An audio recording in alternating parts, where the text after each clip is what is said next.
Nathaniel Schmidt, 1862 to 1939, though not a household name today, was a pioneering Assyriologist and Semitic scholar whose work quietly reshaped the modern understanding of the Bible's ancient foundations. A professor at Cornell University, Schmidt was deeply engaged in the study of Near Eastern civilizations during a time when the young science of archaeology was just beginning to reveal the lost worlds of Sumer, Akkad, Babylon, and Assyria. His scholarship helped bridge the gap between the emerging historical discoveries of the ancient Near East and the sacred texts of the Bible. One of Schmidt's key contributions was highlighting how the Hebrew scriptures were not created in a vacuum, but were profoundly influenced by older Mesopotamian, Egyptian, and Canaanite traditions.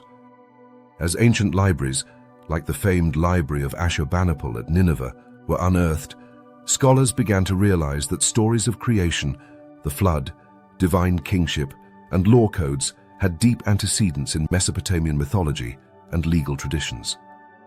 Schmidt was among those who drew attention to the striking parallels between the Epic of Gilgamesh and the biblical flood narrative, suggesting that the authors of Genesis may have drawn upon a much older reservoir of Near Eastern myth and memory.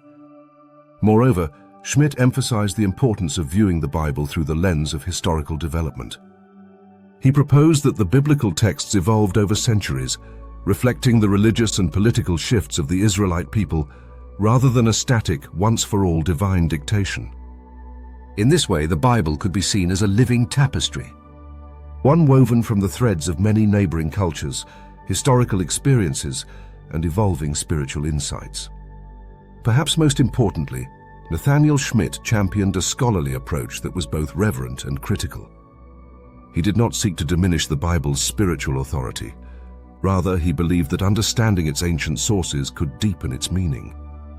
Today, although overshadowed by more famous figures, Schmidt's early and courageous work helped lay the groundwork for modern biblical archaeology and comparative studies, opening doors to a richer, more complex appreciation of the Bible's origins and the ancient world it emerged from. Thank you for watching. Please like, share, and subscribe.